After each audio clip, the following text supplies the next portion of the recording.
everybody, it's Mike from Chili Pepper Madness. Today we're going to make one of the best things on the face of the planet. It's called candied bacon. And what's awesome about our candied bacon is I'm using ghost pepper, baby. Yeah, it's going to be nice and spicy, little blooming heat to it, and all that beautiful sweetness, and flat out bacon. Let's show you how to make it.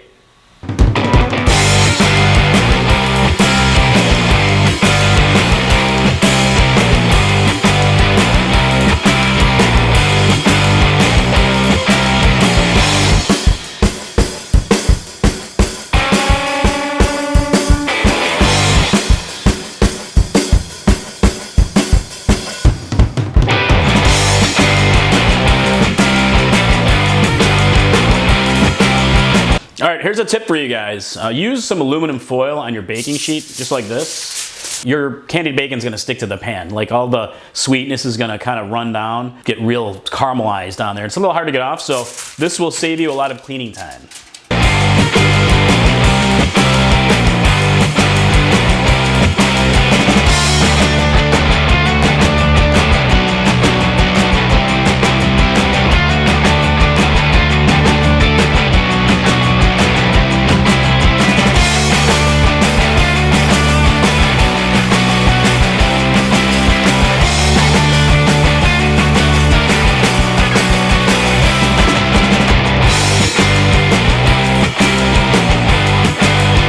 All right, another tip for you guys, cooling rack. Hey, these things actually work really great for when you're making bacon. When the bacon's done, you can lay it out over the top of the cooling rack and let it drip into another pan, because otherwise the bacon will kind of sit in its own little, you know, the grease that accumulated at the bottom, and it won't get quite as crispy as you want it to. So, cooling rack.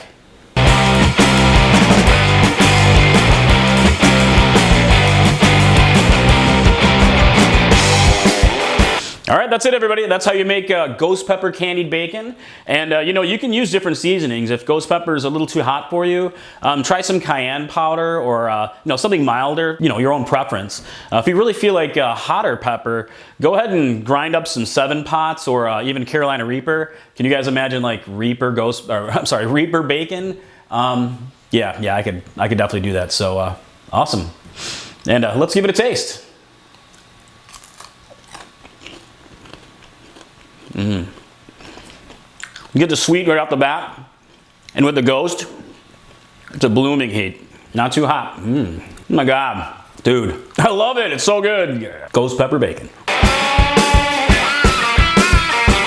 All right, so now that you have candied bacon, some people ask me, what exactly do you do with candied bacon? Or how do you serve candied bacon? Really? Just eat it, it's so good, eat it.